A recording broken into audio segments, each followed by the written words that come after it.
चलिए आज का नया चैप्टर स्टार्ट कर रहे हैं हम लोग class 10 acid basis and salt, जिसके अंदर आज हमारा लेक्चर नंबर 1 है। सबसे पहला डाउट मेरे मन में यह आना चाहिए कि साहब ये एसिड बेसिस और सॉल्ट जो चैप्टर है, ये एसिड बेसिस सॉल्ट ही क्यों नाम रखा है? जो भी सवाल मैं आपसे पूछ रहा हूं कि एसिड बेसिस सॉल्ट इसका क्या नाम है, मतलब क्यों इसका एसिड बेस एंड सॉल्ट। सबसे पहला सवाल जो मेरे जहन में आना चाहिए वो ये है कि एसिड बेसिस एंड सॉल्ट ये इस चैप्टर का नाम क्यों रखा गया है? एसिड बेसिस एंड सॉल्ट इस चैप्टर का नाम इसलिए रखा गया है क्योंकि आपने एक रिएक्शन पढ़ा है जिसका नाम है न्यूट्रलाइजेशन रिएक्शन। न्यूट्रलाइजेशन रिएक्शन क्या कहती है? जब कभी भी आप एसिड को बेस के साथ रिएक्ट करते हैं तो आपको क्या मिलता है? सॉल्ट मिलता है। इसीलिए इस चैप्टर से आपने चैप्टर का नाम रखा एसिड देन बेसिस, और एसिड और बेस को जब मिलाएंगे इन एनी रेशियो, हो सकता है आपने स्ट्रॉन्ग एसिड को स्ट्रॉन्ग बेस के साथ मिलाया हो, कि वीक एसिड को वीक बेस के साथ मिलाया हो, कि स्ट्रॉन्ग एसिड को वीक बेस के साथ मिलाए, या फिर वीक एसिड को स्ट्रॉन्ग बेस के साथ मिलाए। Any of the four combination में अगर आप उसको मिलाते हैं, अल्टीमेटली जो आपको मिलता है वो क्या है? सॉल्ट है। इसीलिए इस चैप्टर का नाम एसिड बेसिस एंड सॉल्ट एक साथ रखा गया है। खैर, ये बताने के क्रम में मैंने बहुत सारी बातें आपसे कह दी, स्ट्रॉन्ग एसिड, वीक एसिड और पता नहीं क्या क्या। आगे चल के हम लोग देखेंगे कि एसिड का डेफिनेशन क्या, स्ट्रॉन्ग एसिड किसको बोलते हैं, वीक एसिड किसको बोलते हैं, और यही सब जानने के लिए हम लोग ये चैप्टर पढ़ रहे हैं। तो सबसे पहले आप एसिड की परिभाषा लिखिए, write the definition of acid, right. An acid is defined as a substance which releases one or more H plus ion, one or more H plus ion, one or more H plus ion in aqueous solution, in aqueous solution.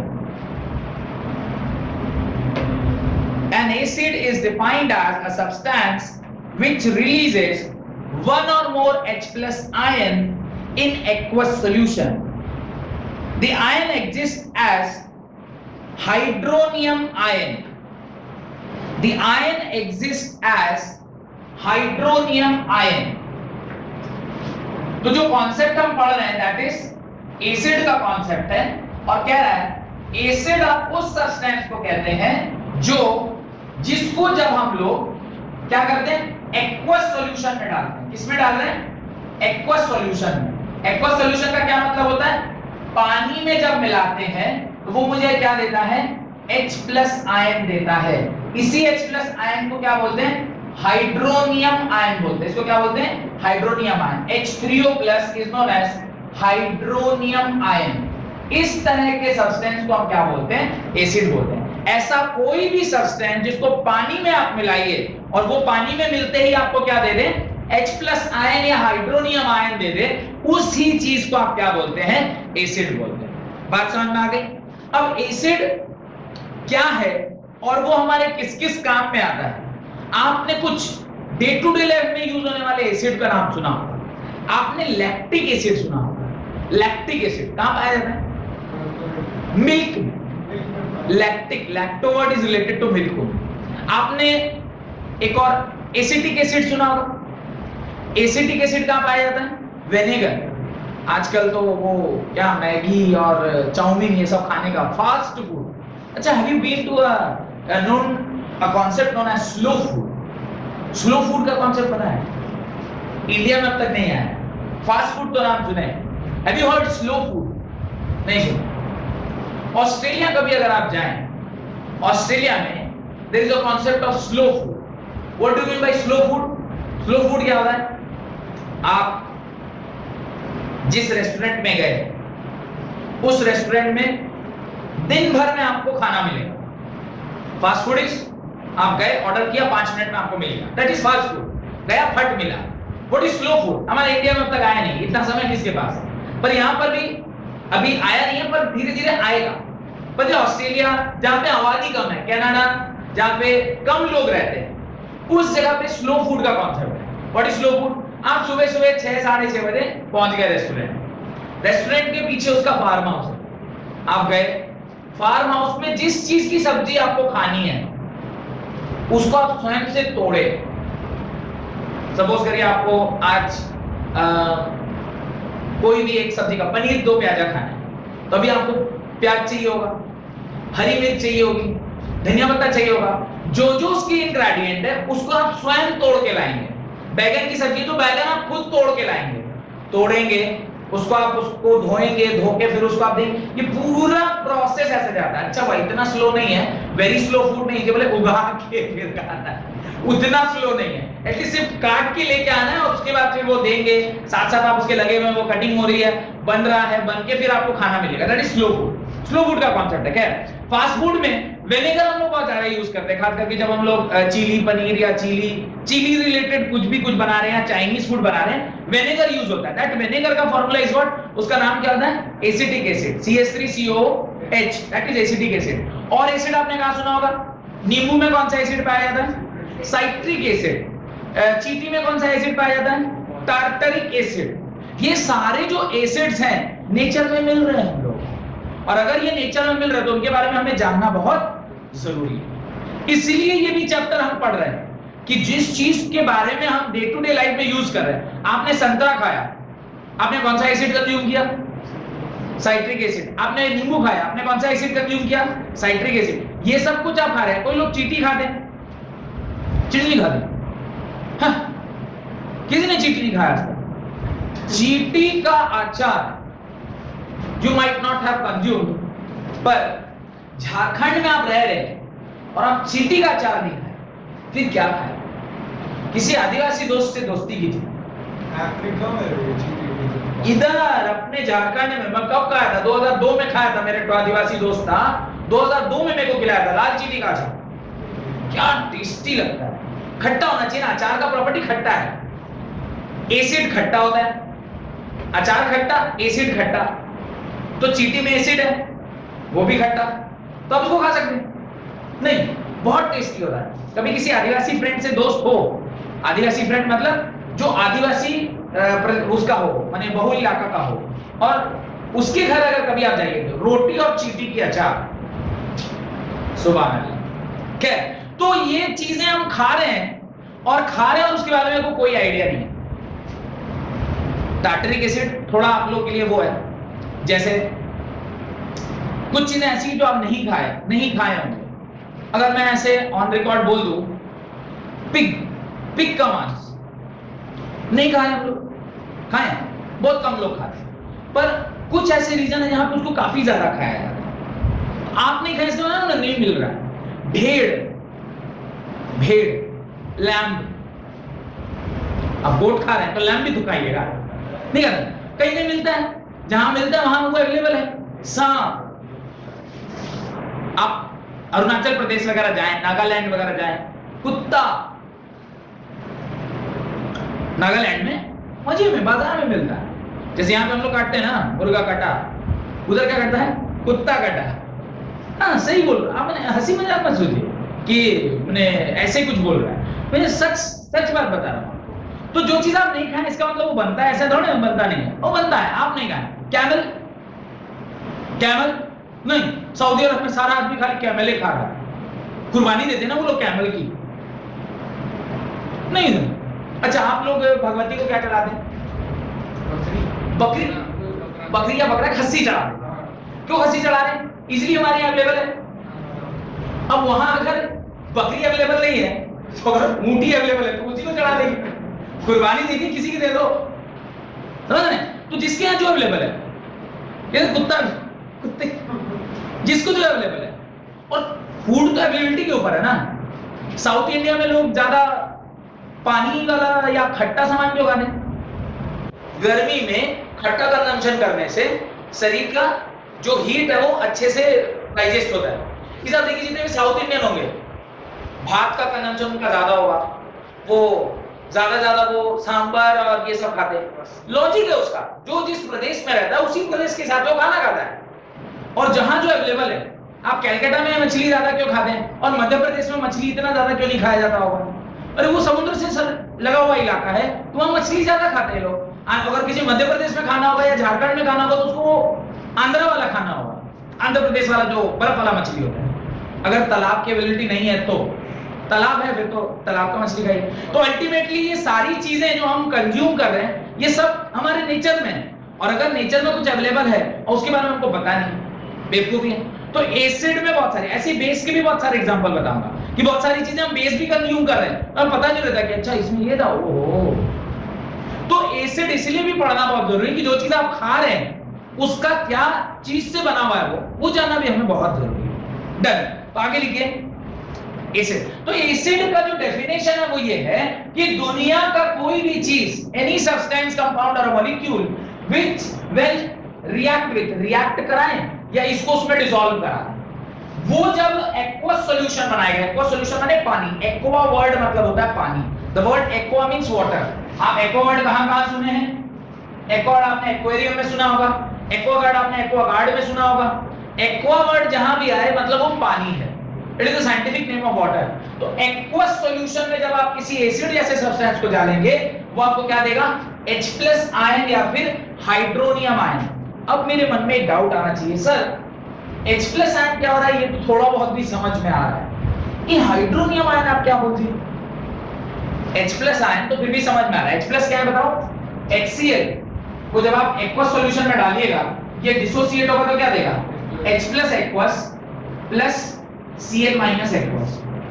लेकिन ये जो H+ है ये actually में H+ की form में कहीं पे अवेलेबल नहीं होता है। ये H+ नहीं होगा क्योंकि एक्वस है। एक्वस मतलब पानी जब H+ के साथ रिएक्ट करती है तो क्या बनाती है? H3O+ बनाती है और इसी आयन को हम क्या बोलते हैं? Hydronium ion. चूंकि एक्वस वर्ड आपने यहां लिखा है इसका मतलब इसमें पानी है और पानी H+ के साथ रिएक्ट करके क्या बनाएगा? हाइड्रोनियम आयन बनाएगा। इसलिए हम बोलते हैं कि जब कभी भी एसिड को आप पानी में डाल रहे हैं H+ तो मिलता है लेकिन वो किस फॉर्म में एग्जिस्ट करेगा? वो हाइड्रोनियम आयन के फॉर्म में एग्जिस्ट करेगा। क्यों? क्योंकि पानी में अगर H+ है तो वो ऑटोमेटिकली रिएक्ट करके क्या बन जाएगा? हाइड्रोनियम। आपने स्टेटमेंट क्या लिखा है जरा उसको पढ़िए। स्टेटमेंट में आपने लिखा है the ion exist as hydronium ion. निकलता H+ है पर वो एग्जिस्ट कैसे कर रहा है? हाइड्रोनियम में। क्यों? क्योंकि H+ and react with water it gives hydronium ion. Hydronium ion का फॉर्मेशन कैसे होता है ये अभी मैं नहीं बता, क्योंकि इसको समझने के लिए आपको कोऑर्डिनेट बॉन्ड समझना होगा और कोऑर्डिनेट बॉन्ड के साथ साथ स्ट्रक्चर समझना होगा और फिर उसका हाइब्रिडाइजेशन समझना होगा। तो बहुत सारी चीजें इसमें इन्वॉल्व है, इसलिए मैं इसके अंदर डिटेल में नहीं जा रहा। पर आप ध्यान रखिएगा वाटर जब H+ के साथ रिएक्ट करता है तो क्या देता है? Hydronium ion. यानी ऐसा कोई भी सब्सटेंस जिसको पानी में डालें वो H+ दे और उसके अंदर हाइड्रोनियम आयन मुझे मिल जाए, इसका मतलब वो सब्सटेंस क्या है? एसिड है। यहां तक बात समझ में आ गई? आगे लिखें। There are two types of acid depending upon their sources. There are two types of acid depending upon their sources. पहला naturally occurring acid, दूसरा mineral acid. पहला naturally occurring acid, दूसरा mineral acid. What do you mean by naturally occurring acid? ऐसा acid जो हमें nature से मिले, जो हमारे खाने पीने में है। जो एग्जांपल अभी थोड़ी देर पहले मैं आपको दे रहा था, चींटी में मिल जाए, नेचर का है। नींबू में मिल जाए, नेचर का है। कोई भी चीज जो हमें नेचुरल चीजों से मिल रहा है, यानी प्लांट, पौधा, इन सब चीजों से मिल रहा है, एनिमल्स, इन सब चीजों से मिल रहा है, तो नेचुरल है। और mineral acid, what do mean by mineral acid? जो हमारे अर्थ क्रस्ट में मिले, सॉइल्स एंड मिनरल्स से मिले, उसको क्या बोलते हैं? मिनरल एसिड बोलते हैं। बात समझ में आ गई? तो लिखें naturally occurring acid and mineral acid. वो दो बिट लिख लिया। पहला mineral acid, naturally occurring acid, दूसरा mineral acid. Right? Naturally occurring acid, the acids which are obtained from the acids which are obtained from या present in obtained from या present in plants and animals are known as naturally occurring acid or organic acid. Naturally occurring acid और organic acid. और ऐसा देखा गया है कि ज्यादातर naturally occurring acid are organic acid. ज्यादातर naturally occurring acid are organic acid. Done. ज्यादातर जो एसिड्स हैं नेचुरली ऑकरिंग एसिड्स वो कैसे हैं? Organic acid. कुछ एग्जांपल ऑर्गेनिक एसिड के लिखिए, right few of the examples for organic acid. लिख रहे फॉर्मिक एसिड, पहला लिखिए formic acid. What do mean by formic acid? What do mean by formic acid? Formic acid क्या है? एक छोटी सी गलती हो गई थी मेरे साथ। Tartaric acid is found in imli and formic acid is found in ants. लिखिए फॉर्मिक एसिड, लिखिए फॉर्मिक एसिड का फॉर्मूला लिखिए HCOOH CH2OO, HCOOH CH2OO, HCOOH CH2O2। ये समझ में आया? फॉर्मिक एसिड का जो फॉर्मूला होता है HC+OH। ये फॉर्मूला फॉर्मिक एसिड का है। और फॉर्मिक एसिड कहां पाया जाता है? एंट में पाया जाता है। इसी को हम लोग क्या लिखते हैं? CH2O2 लिखते हैं। This is formic acid. Bracket में लिख लीजिएगा, it is found in ants. It is found in ants. Ant के स्ट्रिंग्स में पाया जाता है। नेक्स्ट लिखिए acetic acid. Acetic acid CH3COOH। Acetic acid CH3COOH। ये स्ट्रक्चर भी मैं बना दे रहा हूं उसके सामने, C2H4O2। This is what? Acetic acid. This is acetic acid. ये फॉर्मिक एसिड है, ये acetic acid. Next is lactic acid. अच्छा ये कहां पाया जाता है ये बताया आपको? Acetic acid is found in vinegar. Vinegar जब बनाते हैं उसमें यूज होता है। और विनेगर क्या चीज में यूज होता है? कई जगहों पर यूज होता है। डायरेक्ट कंजम्पशन में यूज होता है और कई जगहों पर यूज होता है। जैसे पेंट्स और डाइस बनाने में भी विनेगर का काम आता है, कई जगह पर काम आता है। नेक्स्ट लिखिए लैक्टिक एसिड। नेक्स्ट लिखिए लैक्टिक एसिड। लैक्टिक एसिड का जो स्ट्रक्चर है वो मैं बना रहा हूं, लिखते चलिएगा सारा चीज। लैक्टिक एसिड का स्ट्रक्चर बना रहा हूं। लैक्टिक एसिड, इसका स्ट्रक्चर होता है CH3 CH CH3 CHOH COOH। इस प्रकार का इसका स्ट्रक्चर होता है। This is lactic acid. तो ये लैक्टिक एसिड है। लैक्टिक एसिड कहां पाया जाता है? मिल्क्स में पाया जाता है। Done. Next benzoic acid. Next is benzoic acid. Next is benzoic acid. Next is benzoic acid. Benzoic acid का फॉर्मूला होता है कुछ इस प्रकार से। This is benzoic acid. This is benzoic acid. Next citric acid. Next citric acid C6H8O7। C6H8O7 उसका formula है किसका? Lactic citric acid C6H8O7। Next tartaric acid. Next is tartaric acid C4H6O6। C4H6O6। और टार्टरिक एसिड कहां मिलता है हमें?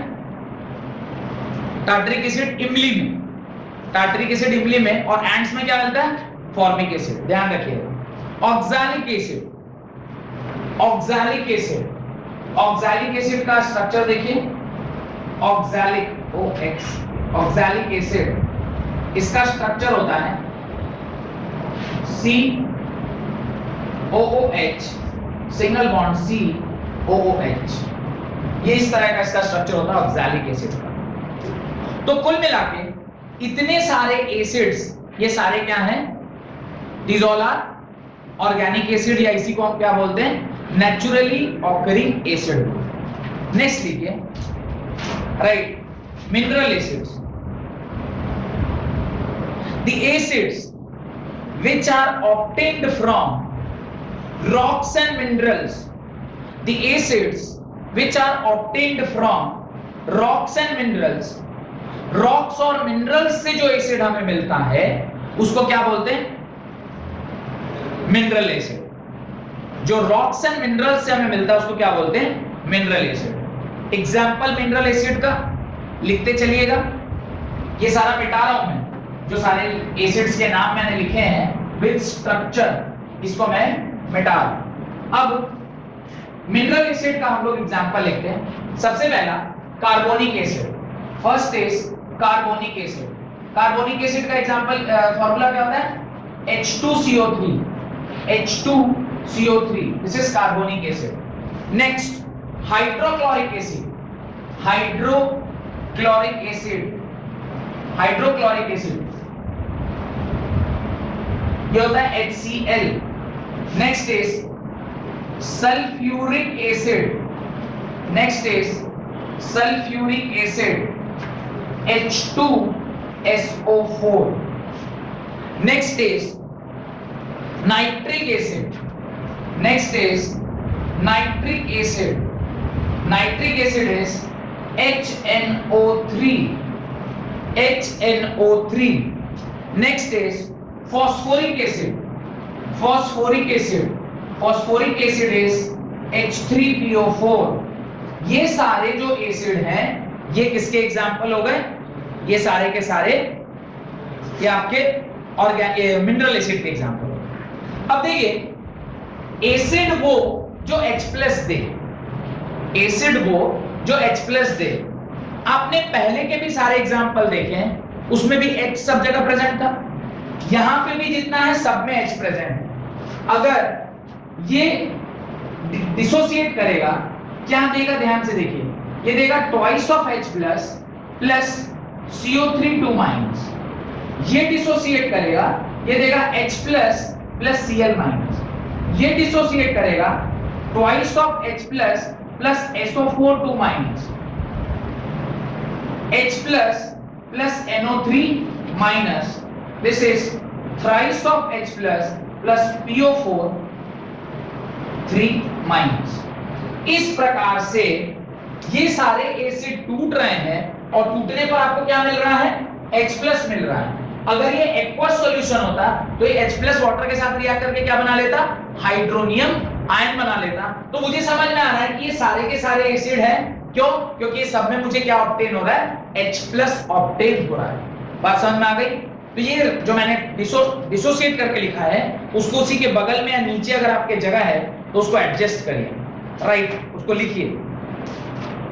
यहां तक लिखने के बाद डायरेक्टली लिखिए प्रॉपर्टीज ऑफ एसिड। यहां तक ये डिसोसिएट करा के लिखिएगा। अब आप कहेंगे सर आपने इसका डिसोसिएशन दिखाया पर जो ऑर्गेनिक एसिड था उसमें एक का भी डिसोसिएशन नहीं दिखाया। दिखाना चाहिए आपको। देखिए एक आध दिखा देता हूं, क्योंकि पहले तो वो कंपाउंड ही आपको थोड़ा डाइजेस्ट करना मुश्किल है, वो ऐसा कॉम्प्लिकेटेड स्ट्रक्चर, तो स्ट्रक्चर अभी आप डाइजेस्ट इसलिए नहीं कर पाएंगे क्योंकि अभी आप ऑर्गेनिक कंपाउंड नहीं पढ़े या कार्बोनेटेड्स कंपाउंड नामक चैप्टर नहीं पढ़े। कार्बोनेटेड्स कंपाउंड हम लोग पढ़ते हैं क्लास 10 के लास्ट वाले चैप्टर, तो वहां जब तक आप नहीं पहुंचते तो इसलिए आपको कुछ भी आइडिया नहीं है। प्लस अगर वहां पहुंच भी जाइएगा तो जो कंपाउंड बोर्ड पर लिखा हुआ है ये आप नहीं समझ पाइएगा, तो इसलिए मैं इसको बहुत डिटेल में नहीं बता रहा। पर कुछ एसिड है जो आप समझ जाइएगा। जैसे मैं एक एग्जांपल लिखता हूं एसिटिक एसिड का। एसिटिक एसिड को जब आप लिखेंगे तो आपने लिखा था CH3 double bond O OH। ये जब डिसोसिएट होता है ना तो आपको क्या मिलता है? CH3 double bond O minus और साथ में क्या मिलता है आपको? H+। मतलब ये वाला जो बॉन्ड है किसके किसके बीच में? ये जो O और H के बीच का बॉन्ड है ये क्या कर जाता है? ब्रेक कर जाता है। और ये ब्रेक करेगा तो H के पास क्या बॉन्ड जाएगा? प्लस, और O के पास क्या आएगा? माइनस। अब आपके मन में डाउट आएगा, वैसे तो अभी बोलना नहीं भी बोलूंगा तो चलेगा, पर क्योंकि फोटो बनवा दिया है यानी डायग्राम बनवा दिया है तो आप समझ सकते हैं। ऑक्सीजन इज इलेक्ट्रोनेगेटिव एलिमेंट, ये तो जानते होंगे। ऑक्सीजन एक अच्छा इलेक्ट्रोनेगेटिव एलिमेंट। इलेक्ट्रोनेगेटिव एलिमेंट का मतलब होता है जो इलेक्ट्रॉन को अपने पास रखे, love towards electron, electron affinity उसकी ज्यादा होती है। इलेक्ट्रॉन एफिनिटी का मतलब अफेक्शन माने लव, किसके प्रति? इलेक्ट्रॉन के प्रति। इलेक्ट्रॉन से जो प्यार करे उसको बोलते हैं electron affinity. Word electron affinity का मतलब ऑक्सीजन एक इलेक्ट्रो एफिनिटी वाला एलिमेंट है, तो ये अपने पास क्या रखना चाहेगा? इलेक्ट्रॉन रखना चाहेगा। Hydrogen electropositive element. इलेक्ट्रोपॉजिटिव मतलब ये इलेक्ट्रॉन देकर अपने ऊपर कौन सा चार्ज रखना चाहता है? Positive charge. तो ये इलेक्ट्रोपॉजिटिव एलिमेंट हुआ। और ये इलेक्ट्रोनेगेटिव बॉन्ड जब भी बनता है कोवेलेंट नेचर का, क्लास 9th में आपको पढ़ाए थे, तो हमेशा कैसे बनता है? शेयरिंग ऑफ इलेक्ट्रॉन से। एक इलेक्ट्रॉन इसका, एक इलेक्ट्रॉन इसका। अब जब शेयरिंग ऑफ इलेक्ट्रॉन हुआ तो बॉन्ड जब टूटेगा तो नेचर डिपेंड करेगा दोनों एटम्स का जो उसके लगे हुए हैं कि वो इलेक्ट्रॉन किसके पास जाएगा। तो अगर ऑक्सीजन ज्यादा इलेक्ट्रोनेगेटिव है तो वो दोनों इलेक्ट्रॉन लेके अपने घर छू, इसके ऊपर कौन सा चार्ज? नेगेटिव। और हाइड्रोजन का भी चूंकि इलेक्ट्रॉन निकल गया तो उसके पास क्या चार्ज बचा? कुछ नहीं। एक इलेक्ट्रॉन निकला तो उसके ऊपर कौन सा चार्ज? पॉजिटिव। इसलिए हाइड्रोजन क्या हो गया? Positively charge. जो एलिमेंट या सब्सटेंस या कंपाउंड H+ दे वो एसिड, एसिटिक एसिड H+ दे रहा है क्या? तो ये एसिड हुआ क्या? एसिड हुआ ना, तो ये एसिड। एक और एग्जांपल है, ऑक्सैलिक एसिड। ऑक्सैलिक एसिड भी आप समझ जाओ। ऑक्सैलिक एसिड आपको लिखवाए हैं। ऑक्सैलिक एसिड को ध्यान से देखिएगा, मैंने कुछ इस तरह का कंपाउंड बनाया है। C double bond O, OH single bond, C double bond O, OH। Actually में ऐसा नहीं बनवाए थे, लिखवाए थे ऐसे। आपको लिखवाए थे ऐसे, ये लिखवाए, और ये ऐसा ही लिखा हुआ, इसमें और इसमें कोई फर्क नहीं है। सिर्फ इसको कंडेंस्ड फॉर्म में लिखा, इसको थोड़ा बॉन्ड में दिखा दिया। अब वापस से जरा ध्यान से देखिए, यहां पर जो OH है वो ऐसे है। ये बॉन्ड अगर टूटेगा तो कितने H मिलेंगे? 2 H मिलेंगे। तो जब आप इसको तोड़ के लिखिएगा तो आप क्या लिखिएगा? COO- single bond COO- plus twice of H+। जो H+ दे वो एसिड। तो अभी समझ में आ रहा है कि ये ऑर्गेनिक एसिड और नेचुरली ऑकरिंग एसिड क्यों इस तरह से इनका नाम दिया गया और क्यों इसे हम एसिड बोल रहे हैं। जो H+ दे वो एसिड, और बेस के बारे में पढ़ेंगे जब बेस पढ़ रहे हैं, ठीक है। यहां से मैं क्या आपको ये समझ में आ गया एसिड किसे कहते हैं और एसिड कितने प्रकार के on the basis of their source. आप उसको कहां से लेके आए? प्लांट या एनिमल से लेके आए ऑर्गेनिक एसिड या naturally occurring acid. Rocks and mineral से लेके आए तो mineral acid. Done. Mineral acid के भी 5-6 नाम लिखवा दिए, ऑर्गेनिक एसिड के भी 5-6 नाम लिखवा दिए, उनका स्ट्रक्चर लिखवा दिया, उनका केमिकल फॉर्मूला लिखवा दिया, उसको तोड़ते कैसे ये लिखवा दिया। डन। आगे लिखिए प्रॉपर्टीज ऑफ एसिड। आगे लिखिए प्रॉपर्टीज ऑफ एसिड। मुझे बताइए एसिड जहां कहीं भी हम पढ़ रहे हो तो एसिड क्या है वो समझ में आ गया। अगर मैं उसकी प्रॉपर्टीज के बारे में डिस्कशन करूं तो मेरे को कितने प्रकार की प्रॉपर्टी डिस्कस करनी चाहिए? मुख्यतः हम लोग 2 प्रकार की प्रॉपर्टीज डिस्कस करते हैं। एक फिजिकल प्रॉपर्टी, देखने में कैसा है, छूने में कैसा है, सूंघने में कैसा है, फिजिकल प्रॉपर्टी। एक केमिकल प्रॉपर्टी। तो प्रॉपर्टीज जब कभी भी हम पढ़ेंगे will always read this properties heading under 2 सब हेडिंग, एक फिजिकल प्रॉपर्टी, दूसरा केमिकल प्रॉपर्टी। तो आपने लिखा प्रॉपर्टीज ऑफ एसिड, उसके नीचे लिखिए फिजिकल प्रॉपर्टीज ऑफ एसिड, उसके नीचे लिखिए फिजिकल प्रॉपर्टीज ऑफ एसिड। पहला, acids have generally sour taste. Acid जो होता है खट्टा होता है। Acids have generally sour taste. जो खट्टा लगे खाने में मान के चलना चाहिए कि वो क्या है? एसिड। आप एक बार जितना भी एग्जाम्पल मैंने आपको दिया है उसको एक बार जरा ध्यान करके देखिए। जो आपने खाया हो, विनेगर खट्टा, विनेगर को कहां आप डायरेक्ट खाते हैं मैं बताता हूं, जब रेस्टोरेंट वगैरह में हम जाते हैं तो उसके देखिएगा कुछ प्याजें पड़ी रहती है, ओल्ड वाली प्याजें, जिसको हम स्टोर करके रखते हैं किसमें, विनेगर में। एक तो गया फ्रेश सलाद और एक होता है ओल्ड प्याज, देखा होगा आपने, वो एक लिक्विड में डिप करके उसको रखते हैं और उसको हम लोग कंज्यूम करते हैं, तो खाइएगा वो खट्टा लगेगा। पहला आपने खाया साइट्रिक एसिड, लेमन, नींबू, खट्टा। आपने खाया वो संतरा, मौसमी, खट्टा। चींटी आप लोग खाए हैं, वो भी खट्टा। तो इस प्रकार से जितने भी एसिड आप खाए हैं सारा का सारा क्या है, खट्टा होता है। तो एसिड खट्टा, या जो खट्टा लगे वो एसिड, लगभग जो खट्टा लगे वो एसिड। लिखें, एसिड से आप generally sour taste. Second point, acid dissolves in water, acid dissolves in water to release H plus ion. Acid dissolves in water to release H plus ion. Acid dissolves in water to release H plus ion, which exists as hydronium ion. Hydronium ion अभी थोड़ी देर पहले मैंने board पे लिखाया था कि जब hydrogen को आप पानी में डालते हैं तो वो हाइड्रोनियम की तरह एग्जिस्ट करता है, जिसका फॉर्मूला होता है H3O plus, H3O ion, H3O plus ion की तरह वो एग्जिस्ट करता है।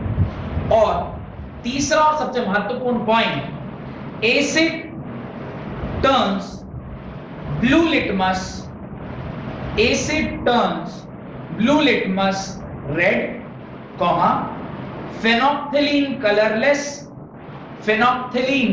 colorless and gives red color with methyl orange।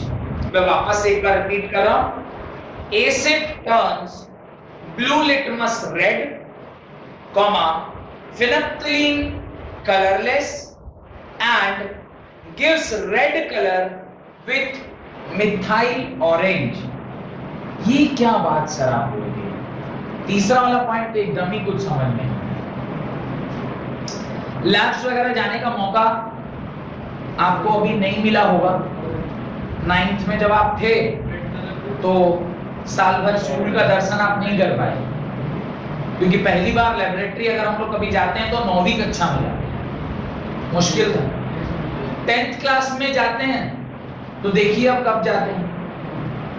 आप लोगों के साथ तो अभी क्वेश्चन मार्क, कब जाइएगा कोई नहीं जानता है, अनसर्टेनिटी, अनिश्चितताएं। खैर, तो वहां अगर आप गलती से पहुंचते तो ये जो पर्टिकुलर लिक्विड है ये एसिड है कि बेस है, मुझे कैसे पता चलेगा? इतनी सारी लिक्विड पड़ी हुई है। अगर किसी का वो जो ऊपर स्टिकर रहता है वो भुला गया, कैसे पता करेंगे वो क्या चीज है? पी के नहीं ना पता कीजिएगा, खाने का सामान रहता है जो खा के टेस्ट करेंगे, एसिड है, पूरा अंदर का सिस्टम हिला देगा, तो आप उसको पी के टेस्ट नहीं कर सकते। कैसे टेस्ट करेंगे? तो there should be some system. क्या आप उसको कैसे पता कर सकते हैं? तो उसको बोलते हैं इंडिकेटर्स। क्या बोलते हैं उसको? इंडिकेटर्स बोलते हैं। पढ़ेंगे, अलग से टॉपिक पढ़ेंगे इंडिकेटर्स का। इंडिकेटर बोलता है कि अगर ब्लू लिटमस को आप एसिड में डालिएगा तो उसको रेड में कन्वर्ट कर देगा, पहला इंडिकेटर। सेकेंड इंडिकेटर, जब आप फिनेप्थलीन किसको बोलते हैं? वो देखो फिनेप्थलीन बॉल यूज करते हैं अपन अलमीरा वगैरह में डालते हैं, वो डायरेक्ट जो सबलाइन करता है, सॉलिड डालो और गैस में कन्वर्ट होता है, तो वो फिनेप्थलीन है। उसको एसिड में अगर आप फिनेप्थलीन डालिए या फिनेप्थलीन में एसिड डालिए, वो क्या करेगा? उसको कलरलेस कर देगा। तीसरा, मिथाइल ऑरेंज, नाम ही बता रहा है कि ऑरेंज कलर का होगा। मिथाइल ऑरेंज में जब आप एसिड डालिएगा वो उसको किसमें कन्वर्ट कर देगा? Red colour. अगर ऐसा कुछ हो रहा है, ओंडू रेंडू मूरू, पहला दूसरा तीसरा, इन तीनों में से कुछ भी हो जाए तो आप 100% क्या बोलेंगे? जो सब्सटेंस मैंने लिया था वो क्या है? एसिड। ये इसको इंडिकेटर बोलते हैं। तो एसिड के 3 फिजिकल प्रॉपर्टी, ठीक है? पहली प्रॉपर्टी क्षार टेस्ट का होता है, टेस्ट उसका क्षार है। दूसरी प्रॉपर्टी, जब आप उसको पानी में डिसॉल्व करिएगा वो क्या देगा? H+ देगा। हाउ टू नो कि जो H+ दे रहा है, हाउ टू नो H+ दे रहा है? इंडिकेटर से। इंडिकेटर बताएगा कि वो H+ देगा कि नहीं देगा, क्योंकि अगर वो एसिड है तो H+ देगा, और H+ देगा उसका इंडिकेटर बताएगा कि भाई ब्लू को रेड में कन्वर्ट कर रहा है, फिनेप्थलीन को कलरलेस और मिथाइल ऑरेंज को रेड कलर। अगर ऐसा कर रहा है तो वो एसिड है। ये इसकी फिजिकल प्रॉपर्टी है। हेडिंग है chemical properties of acid. Chemical properties of acid. तो ये जो बोर्ड पर मैंने लिखा है मैं इसे मिटा रहा हूं। मैं पूरा विश्वास करता हूं कि आप लोगों ने इसे अपनी कॉपी में लिख लिया। अब आप लिखें chemical properties of acid. Chemical properties जो है वो मुख्यतः हमें जो पढ़ना है वो 2-3 प्रॉपर्टीज पढ़नी है। उसके अंदर पहली प्रॉपर्टी लिखें acid when react with metal. Acid जब मेटल के साथ रिएक्ट करता है तो क्या होगा? स्टेटमेंट लिखिए acids when react with metals, acids when react with metals it gives metallic salt plus hydrogen. मैंने क्या बोला? metal when react with acid या acid when react with metal, क्या बोला? एक ही बात है। acid when react with metal या metal when react with acid आपको क्या मिलता है? you will get metal salt along with H2 gas, और जनरली ये जो एसिड हम लेते हैं ये कैसा लेते हैं? दिल एसिड लेते हैं। दिल एसिड का मतलब डाइल्यूट एसिड, कॉन्क एसिड नहीं, दिल एसिड। एक होता है कॉन्क एसिड कंसंट्रेटेड एसिड, एक होता है दिल एसिड मतलब डाइल्यूट एसिड। दिल तो पागल है, दिल एसिड है ना। तो डाइल्यूट एसिड जब मेटल के साथ रिएक्ट करता है वो मेटल सॉल्ट प्लस H2 देता है। अब कुछ एग्जांपल हम लोग इसके देखेंगे कि कब हम लोग ऐसा देख सकते हैं। आप देखिए Zn एक मेटल है, इसकी रिएक्शन सपोज करिए मैं डाइल्यूट H2SO4 के साथ कराता हूं, ये क्या करेगा? मेटालिक सॉल्ट ZnSO4 बनाएगा। ये क्या बनाएगा? ZnSO4 बनाएगा और मेरे को इसके साथ क्या मिलेगा? H2 गैस मिलेगा। मेरे को इसके साथ क्या मिलेगा? H2 गैस मिलेगा। तो कुछ एग्जांपल जो मैं लिख रहा हूं उसको आप अपनी कॉपी में लिखते चलें।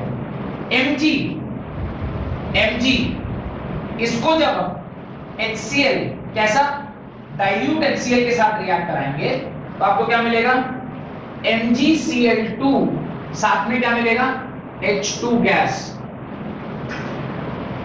ये इस प्रकार से आपको मिलेगा। तीसरा Fe को, आयरन को अगर आप डाइल्यूट HCl के साथ कराएंगे, डाइल्यूट H2SO4 के साथ जब आप रिएक्शन कराएंगे आपको कंपाउंड मिलेगा FeSO4 एक्वस साथ में H2 गैस।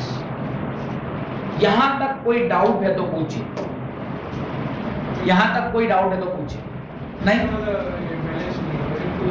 हाँ, बैलेंसिंग कर लीजिएगा। मैंने बैलेंसिंग किसी का नहीं किया है, बैलेंस कर लीजिएगा, बैलेंस नहीं किया। बैलेंसिंग ऑफ इक्वेशन ऑलरेडी आप जानते हैं, मैंने सीधे इक्वेशन लिख दिया है, ऐसे होता है। ये जो पर्टिकुलर टाइप ऑफ रिएक्शन है इसको हम क्या टाइप ऑफ रिएक्शन बोलेंगे? This is called as displacement reaction. Why we are calling it as a displacement reaction? The metal present higher in the reactivity series displaces the metal or ion from its salt solution। आपने ऐसे करके कुछ एक displacement reaction first chapter में पढ़ा हुआ, ध्यान है आपको? Displacement reaction. तो ZnH2 को क्या कर दे रहा है? डिस्प्लेस कर दे रहा है और H2 गैस वहां पर मिल रहा है, इसको क्या बोलते हैं? Displacement reaction. अब जब ये रिएक्शन हम करेंगे तो आपको पता कैसे चलेगा कि ये जो एसिड में आप मेटल डाले हैं तो सॉल्ट प्लस H2 मिल रहा है? तो there is a test called as pop sound test. Pop sound test क्या होता है पता है? कोल्ड ड्रिंक का बोतल खोलते हैं तो आवाज आता है, हैव यू सीन दैट? ये जो पॉप साउंड है ना, ये पॉप साउंड टेस्ट आता है कहां पे? जब आप डाउनवर्ड डिस्प्लेसमेंट से, जैसे डाउनवर्ड डिस्प्लेसमेंट से हाइड्रोजन को क्या करते हैं? कलेक्ट करते हैं, और उसको जब आप आग जैसे आपके पास लेके जाएगा वही पॉप साउंड आएगा जो भी मैंने आपको निकाल के दिखाया, जो पेप्सी या कोका कोला के ढक्कन खुलने पर आता था, या थोड़ा और अच्छा होगा तो सॉफ्ट ड्रिंक्स, कोल्ड ड्रिंक्स, और जानी समझ रहे हैं आप, खास करके पीयूष ज्यादा समझ रहा है। कि वो बॉटल जो मैं जिसके बारे में बोल रहा हूँ वो कौन सा बॉटल है। तो हाँ, तो तुम बॉटल क्यों समझोगे, तुम तो सीधे उसको समझना क्या है।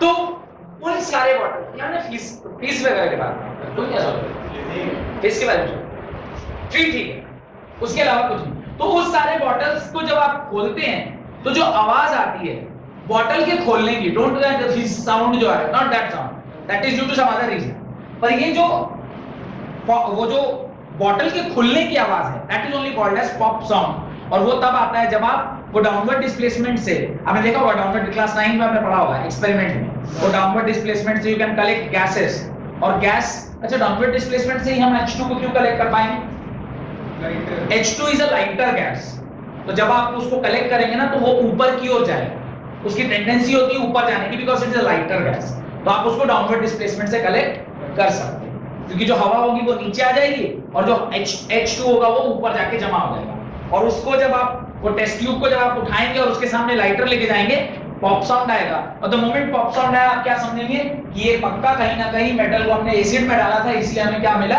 H2 मिला, और H2 के मिलने का मतलब है कि ये एसिड से रिएक्ट कर रहा है मेटल। डन।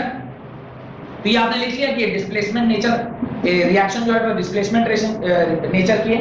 सेकंड लिखिए action of acid with metal oxides, action of acids with metal oxides, यानी मेटल ऑक्साइड के साथ जब एसिड रिएक्ट करता है तो आप लोगों को क्या मिलता है, metal oxide when react with acid what you get, metal oxide किसको बोलते हैं, किसी भी मेटल का ऑक्साइड, इसके बारे में मैं थोड़ा और अभी बोलूंगा। ये जब किसी एसिड के साथ रिएक्ट करेगा आपको क्या मिलता है, आपको अगेन वो मिलेगा मेटालिक सॉल्ट प्लस साथ में वाटर मिल जाएगा, या आपको मिलेगा मेटल का सॉल्ट प्लस साथ में पानी प्लस वाटर, ऑब्वियसली वाटर मिलना भी चाहिए। खैर देखते हैं कुछ मेटालिक सॉल्ट का नाम बोलते हैं, जैसे MgO में रिएक्ट विद आप HCl के साथ इसकी रिएक्शन करेंगे आपको क्या मिलेगा, MgCl2 साथ में पानी H2। आप दूसरा कोई एक एग्जांपल लीजिए, कैल्शियम ऑक्साइड ले लीजिए, इसकी रिएक्शन आप H2SO4 के साथ करा दीजिए, जो कंपाउंड आपको मिलेगा कैल्शियम सल्फेट प्लस साथ में क्या मिलेगा, पानी, साथ में क्या मिलेगा, पानी मिलेगा। और कुछ एग्जांपल और देखिए, जैसे आप कैल्शियम ऑक्साइड की रिएक्शन HNO3 के साथ कीजिए, कैल्शियम ऑक्साइड की रिएक्शन आप HNO3 के साथ कीजिए, क्या मिलेगा, calcium nitrate CaNO3 whole twice plus water, Ca2 plus उधर जाएगा NO3, CaNO3 whole twice plus water. ये जो पर्टिकुलर रिएक्शन है इसमें क्या मिल रहा है, हमें पानी मिल रहा है, और जिस रिएक्शन में पानी मिले किसके साथ, एसिड में जब आप मेटल ऑक्साइड डाल रहे हैं इस रिएक्शन में क्या हो रहा है, कुछ डिस्प्लेस हो रहा है क्या, ये डबल डिस्प्लेसमेंट रिएक्शन होगा। Is it double displacement reaction, yes, MgCl के साथ जा रहा है और H इस ऑक्सीजन में, मैंने एक भी रिएक्शन बैलेंस नहीं किया, बैलेंस आप कर लीजिएगा, ये डबल डिस्प्लेसमेंट जैसा है, Ca is getting with SO4 and H2 is getting with oxygen, यानी इस जो पर्टिकुलर, इसको अगर मैं देखिए थोड़ा सा ना आपके सामने इसको तोड़ के लिखूं, इसको क्या लिखोगे, इसी एग्जांपल को ध्यान से देखिए, इसको आप क्या लिखेंगे, Ca2 प्लस O2 माइनस, और इसको क्या लिखेंगे, H प्लस NO3 माइनस। अब ये जो पॉजिटिव है इसके पास कितने ऑप्शन है टकराने के, दो ही ऑप्शन है ना, एक पॉजिटिव चीज या नेगेटिव चीज के साथ ही टकराएगी, या तो वो इसके साथ टकराएगी नहीं तो इसके साथ टकराएगी, अगर वो इसके साथ टकराएगी यही बन जाएगा, कोई फायदा नहीं हुआ। अगर ये इसके साथ टकराया तो क्या मिलेगा, CaNO3 होल ट्वाइस, आप करके देख लीजिए, Ca2 प्लस और यहाँ पे NO3 माइनस, क्रिस क्रॉस करिए क्या मिलेगा, CaNO3 होल ट्वाइस। अब मेरे पास क्या बच गया, H प्लस और दिस, इन दोनों को आपस में रिएक्ट कराइएगा क्या मिलेगा, पानी मिलेगा। तो इस प्रकार से आपको क्या मिलेगा, दिस प्लस दिस और इसी प्रकार से क्या हो गया, डबल डिस्प्लेसमेंट रिएक्शन हो गया। तो उसके नीचे लिख लीजिए the nature of reaction is double displacement, the nature of reaction is double displacement reaction. Done? यहां तक कोई दिक्कत है तो बताइए। नहीं? यहां पर मेटालिक ऑक्साइड हम लोग को मिला है। मेटालिक ऑक्साइड के बारे में मैं एक दो लाइन आपको बोलना चाहता हूं। ये नीचे वाला लॉजिक समझ में आ गया कि कैसे रिएक्शन हो रही है? एक एग्जांपल आप अपनी कॉपी में जरूर बता लीजिएगा in order to explain yourself on later stage. जब आप अकेले पढ़ रहे हो तो आप कैसे देखेंगे कि ये रिएक्शन कैसे हो रही है, एक एग्जांपल आप जरूर चेक कर लीजिएगा। अब मैं ये बोल रहा हूं, ये जो मेटालिक ऑक्साइड है इसकी क्या प्रॉपर्टी होती है? What is the property of metallic oxide? Metallic oxide का नेचर क्या होता है, मुझे अगर ये पता करना है तो कोई जानता है what is the nature of metallic oxide? Metallic oxide का नेचर क्या होता है? नहीं पता, मैं बताता हूं क्या। इसको लिख मिटा रहा हूं मैं। देखिए ध्यान से देखिएगा, समझ में आ जाएगा what is the nature of metallic oxide. देखिए ये अगर मेरा मेटालिक ऑक्साइड है, किसी भी मेटालिक ऑक्साइड में जब भी उसका नेचर पता करना है आप उसको क्या करते हैं, पानी में डाल दीजिए। आप उसको क्या करिए, पानी में डाल दीजिए। आप इसको अगर पानी में डालेंगे, सपोज करिए आपने MgO को पानी में डाला, ये जब पानी में जाएगा तो क्या बनाएगा, MgO को वाटर के साथ रिएक्ट करेंगे, क्या बनेगा MgOH होल ट्वाइस। ये बन गया MgOH होल ट्वाइस। अब मुझे बताइए ये जो MgOH होल ट्वाइस है, MgOH होल ट्वाइस का नेचर क्या है? अभी आपको नहीं पता। बेस की प्रॉपर्टी, जैसे हमने एसिड का डेफिनेशन क्या पढ़ा, the substance when dissolved in water gives what, H+ ion. Base का डेफिनेशन होता है the substance when dissolved in water gives OH- ion. यहां पे OH- आयन मिलेगा नहीं मिलेगा? क्योंकि ये पानी है तो ये एक्वस हुआ, और अगर एक्वस है तो यहां पे मुझे क्या मिल रहा है, OH- अगर मुझे मिलेगा, इसको डिसोसिएट करके देख लीजिए ना, क्या मिल रहा है Mg2++ ट्वाइस ऑफ OH-। आपको क्या मिल गया, OH-। जो OH- दे वो बेस। ये किससे बना, मेटालिक ऑक्साइड से। तो मेटालिक ऑक्साइड का नेचर कैसा हुआ, बेसिक इन नेचर। नोट डाल के लिखिए, metallic oxides are basic in nature. Metallic oxides are, note डाल के लिखिएगा, metallic oxides are basic in nature. Metallic oxide कैसा होता है, बेसिक इन नेचर। ये समझ में आ रहा है, why metallic oxide is basic. Metallic oxide को आप पानी के साथ रिएक्ट कराइए, क्या मिलेगा, MgOH होल ट्वाइस। बेस की डेफिनेशन होती है जब किसी सब्सटेंस को आप पानी में डालते हैं उसमें से अगर OH- मिल जाए तो वो बेस है।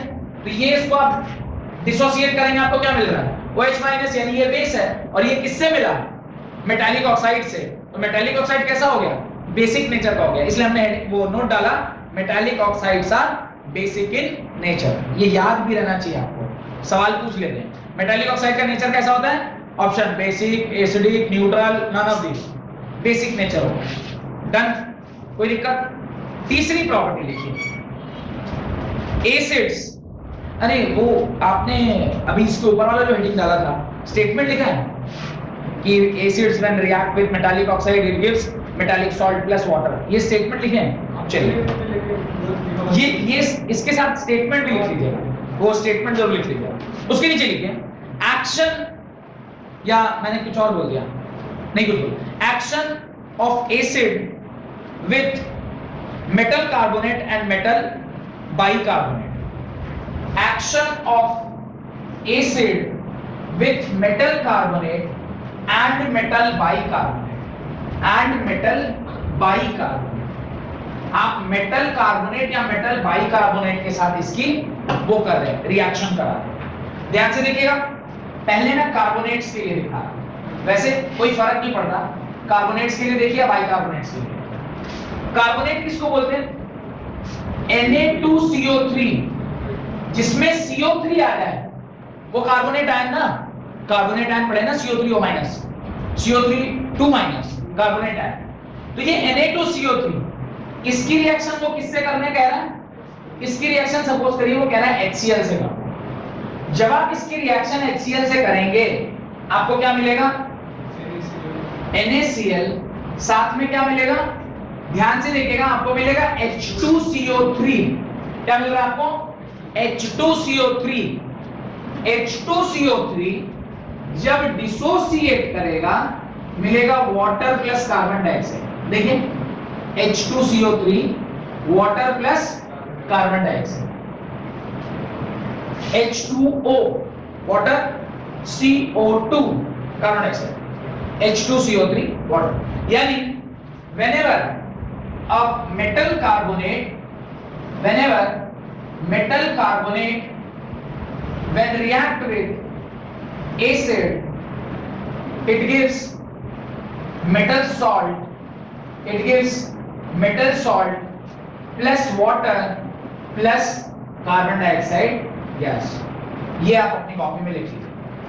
Whenever metal carbonates react with acid, it gives metal salt plus water plus carbon dioxide। कोई दिक्कत?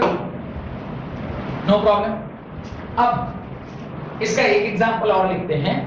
कैल्शियम कार्बोनेट CaCO3, इसकी रिएक्शन आप करवाइए किसी भी एसिड के साथ। सपोज करिए मैं HCl के साथ कराऊं या H2SO4, HCl ही करा देता, HCl के साथ करा, ये क्या देगा CaCl2 प्लस H2CO3, और H2CO3 क्या है, वाटर प्लस कार्बन डाइऑक्साइड। आप इसी की रिएक्शन CaCO3 की रिएक्शन आप H2SO4 के साथ करा लो तो भी आपको क्या मिलेगा, कैल्शियम सल्फेट प्लस H2CO3, और H2CO3 क्या लिखा हुआ है, वाटर प्लस कार्बन डाइऑक्साइड। ये तीन रिएक्शन आप लिखिए। ये रिएक्शन का नेचर कोई बताएगा, what is this reaction? Again it is a double displacement. यहां पर भी क्या हो रहा है, double displacement. The nature of reaction is double displacement reaction. इसके नीचे लिख लीजिएगा, the nature of reaction is double displacement reaction. ये डबल डिस्प्लेसमेंट रिएक्शन। अब मेटल बाइकार्बोनेट्स के बारे में पढ़ते हैं। लिखिए, आपने यहां पे लिखा होगा कार्बोनेट्स, उसके नीचे लिखिए बाइकार्बोनेट्स। कार्बोनेट और बाइकार्बोनेट में पहले क्या अंतर होता है वो समझते हैं।